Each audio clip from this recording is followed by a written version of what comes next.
So, kamusta po mga ka-Streetwise? Ako po si Takero Miyamoto at welcome po sa aking munting channel. So, mga kababayan, napuno na po talaga ang ating Presidente Bongbong Marcos dito sa kanyang ate na si Babalina. So, pinag-utos po ng ating Presidente na wag na pong umattend itong mga sekretary niya na umaresto kay Digong dito nga po sa ginagawang moro-moro at katangahan na hearing nga po ng kanyang ate na si Amy Marcos. Okay? So para makuha natin yung point mga kababayan, no, ito po yung balita from News 5. Okay? ABS-CBN pala. So sabi dito okay, Senate Foreign Relations Committee Chair Amy Marcos Office released a letter from Executive Secretary Lucas Bersamin invoking executive privilege for cabinet officials not to attend the next hearing on former President Rodrigo Duterte's arrest. So ngayon, mga kababayan, magkakaroon pa pala ng pangalawang hearing. Okay. So, naalala natin di ba, nung March 20, nagkaroon po ng hearing si Amy Marcos regarding nga po dito sa pag-aresto ni kay Digong. So, hindi pa pala siya na-contented doon, makakaroon pa ng second hearing. So, ang point natin dito para saan, bakit, at saka para kanino. Yung sinasabi ni Amy Marcos na nagkakahati-hati po yung mga Pilipino, actually, makikita naman po natin sa survey na mas marami pong Pilipino ang pabor na ipa-aresto si Digong sa ICC. At mas marami din Pilipino ang pabor na ituloy po yung impeachment trial ni Sara. Majority ng mga Pilipino na po yan. Okay. So ngayon basahin muna natin yung sulat ni Bersamin. And actually, alam naman po natin na kapag galing po ito kay Yes Bersamin, ito po ay may basbas ng presidente. Ganun lang naman ka-basic yun eh. So ito ang letter ay para kay Cheese Escudero at kay Amy Marcos. So alam nyo, ito yung ulit-ulit yung sinasabi eh. No? Merong oras itong Senado para dito po sa katangahang hearing ni Amy Marcos para arestuin si Digong. Pero bakit wala silang oras para ipa-impeach si Sara? Na ituloy po yung impeachment trial kay Sara. Di ba kung sinimulan nyo na pala dati pa yan, hindi sana tapos na sana yung impeachment ni Sara? Di ba akala ko ba election break? Akala ko ba bakasyon ng Senado?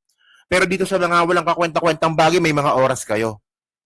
And by the way, continue muna natin, lakihan natin para mabasa natin na maayos, no? So, ito yung sulat nga po ni Office of the President dito nga po kay Amy. So, sabi dito, no? Okay. We respectfully write to you regarding the public hearings to be conducted by the Senate Committee on Foreign Relations. Di ba? So, in the hearing held by the Senate Committee on Foreign Relations on March 20, officials from various government agencies dutifully attended the same. Diba?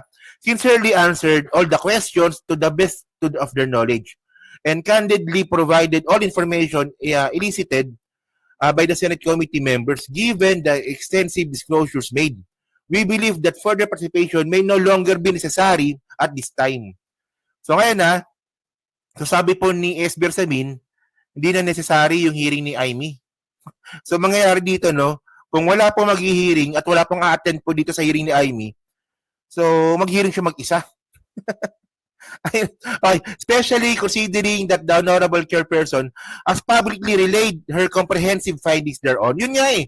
We reiterate our position on the extent of executive privilege in these proceedings which we detailed in our letter of 20 of March. Ayun nga yung point na kababayan, no? Okay? Sinabi na po kasi ni Amy Marcos yung kanyang publicly relayed their comprehensive findings thereon. So, ang point dito ni S. Bersamin, mga kababayan, para saan pa yung hearing kung nakapag-conclude na po, di ba, kung nakapag-decide na po si Amy Marcos. Di ba, kung nakapag-decide na po si Amy Marcos na merong mali doon po sa ginawa nga po kay Digong. So, para saan pa yung hearing? Di ba? Nakapag-conclude ka na pala. Di ba? Meron ka na palang comprehensive. Di ba? Executive, meron ka na palang comprehensive findings. So, ba't mag-hearing ka pa? So, ano ba intention dito na ipakita at ipilit na merong mali doon sa pag-aresto kay Digong? Talagang hindi talaga magpapagamit ang gobyernong ito sa iyo, Amy. So, and actually, no, bukod nga po dyan, meron pa silang sinasabi dito na sub judice rule. Dito Moreover, as the Senate is aware, there are 4 petitions filed and currently pending in the Supreme Court invoking the arrest and surrender of former President Rodrigo Roa Duterte, which are closely intertwined with the agenda items. So mayroon pong 4 na kaso sa Supreme Court, may 4 na petisyon. So kapag mayroon pong petisyon at mayroong kaso sa Supreme Court, pwede po nila ditong i-invoke yung sub judice rule.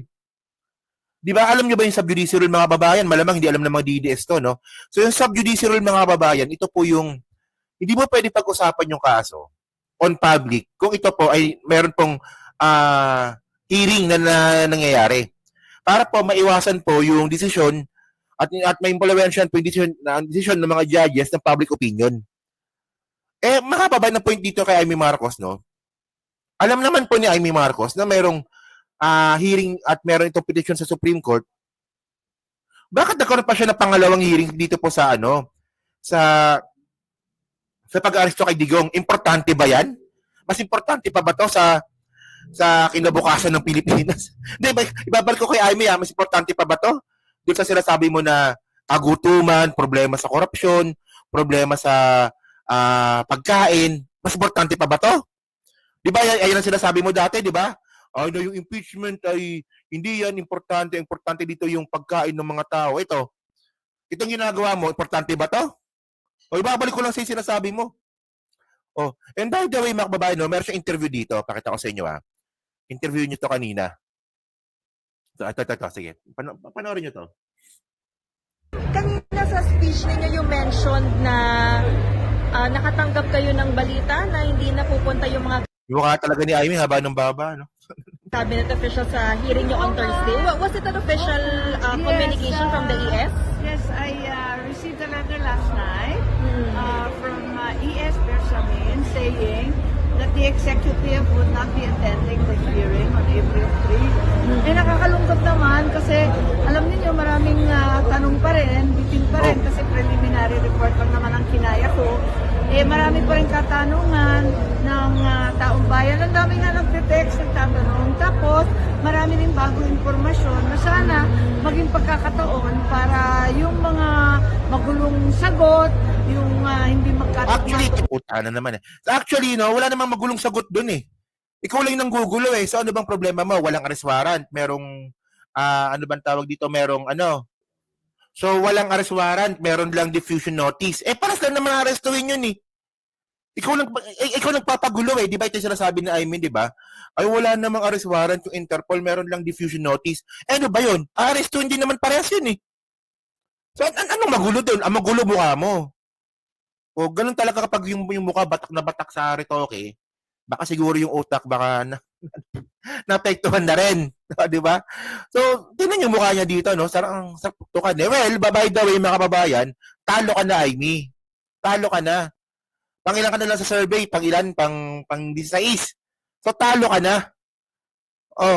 So, ngayon, meron pa siya, ito yung sinasabi ko, mga kababayan, Tama po yung desisyon po ng Malacanang na wag na pong pa-attend itong mga secretaries nga po ng ating presidente. Kasi nga po, simula pa lang ng hearing, alam mo na si Amy Marcos is nakapag-conclude na, nakapag-desisyon na. So, ang mangyayari dito, ipipilit niya yung gusto niyang mangyari para po makakuha po ng sagot. Ito ito yung example. Alam ko napanood niyo na to, pero gusto ko lang i-play para makuha po natin yung point na sinasabi ko. So, ito po yung opening statement po ni Amy nung doon po sa hearing. Ito, panoorin niyo to ng buong bansa at ang tanging tapang Pilipino. Kung ang iyong kapatid ay inuusig, ipapasa mo ba sa kamay ng iba? Kung ang iyong ama o di kaya ang iyong lolo pa, matanda na at may sakit, kinakaladkad palabas ng inyong tahanan, manunood ka ba na parang wala lang? Depende yun, Amy. Tanga ka talaga. Depende po yun. Pag ako may kapatid po akong kriminal, papahuli ko pa sa pulis yun. O pag yung tatay ko kriminal, papahuli ko pa sa pulis yun. Parang si Duterte, kriminal. Kita nyo yung logic ni Amy, di ba? Simula pa lang ng hearing, nakapag-conclude na siya na mali ang ginawa ng gobyernong ito para iparesto si Digong. So para saan pa yung pangalawang hearing? So tama pa yung desisyon dito ng presidente natin tsaka ni S. Bersamin. Akala, ano ba, Ivy? Parang ang hirap mo naintindihin so, tingnan nyo, continue pa natin, sige. Ganito ang nangyari ngayon. Isinuko natin si Rodrigo Roa Duterte sa dayuhan na para bang wala siyang sariling bayan, na para bang hindi na natin kayang humusga sa sarili O, di ba? nating tahanan. Here we are watching as a fellow Filipino, a leader, a father, a grandfather, a man who served this country is taken not by his own people, but by outsiders who claim the right to judge him. Sabi nila, batas ang dapat manaig. Oo nga, so base naman sa batas, alam nyo, kahit pag-usapan natin to ng ilang beses, alam nyo na narrative natin dito eh. Di ba? Kaya meron na po ulit-ulitin. So, alam naman po natin na ang pag-aresto po kay Digong ay nababase po sa batas, yung Republic Act 8591 po ata yun, di ba? And then, mga kababayan, alam naman po natin na wala pong maayos na judicial system po noong panahon nga po ni Digong. Di ba? Pinatay, binarel, ang nakalagay sa death certificate, pneumonia, sakit sa puso. Ayun ba? May justice system ba noong panahon na yon? Wala. May due process ba noon? Wala. O, at hindi po natin mapipilit yung mga tao na magsampa ng kaso sa ibang bansa, kasi nga po, wala namang judicial system na umaayos dito po sa Pilipinas noong panahon ni Digong. So, ewan ko lang, no? Pero para sa akin, no? Para sa akin, tama itong decision na ginawa po ng Malacanang na wag na pong ipa-attend itong sila Secretary Boyong Rimulya, sila Gilbert ba? Hindi, si Secretary Boyong Rimulya, si John Vic Rimulya, Secretary Anyo, sila General Torre, wag na pong pa-attend, tama po yun. And by the way, no, wala pwedeng ipasabina dito or ipa-contempt si Amy Marcos kasi po nga po, in the first place, sakop po ito ng sub-judice rule. So, hindi talaga pwede. At pangalawa, naka-attend na po sila ng hearing, so hindi na pwede ulit na ipa-contempt tong mga to. Sige, subukan mo nga pa-contempt kung kaya mo. Sige nga. So, yun mga kababayan, no, may topic lang po ito. No? So, kayo po, no, nung masabi nyo nga po dito, sa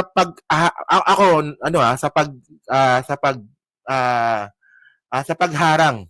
Sabihin na nga natin pagharang kasi ayun naman talaga, di ba? Sa pagharang po ng Malacanang para po sa napakawalang kwentang hearing ni Amy Marcos para wag na po pa-attend itong mga secretaries nga po ni PBBM. Kayo ba, pabor ba kayo dito? O baka maka-Amy pa rin kayo, ha? Kayo, ha?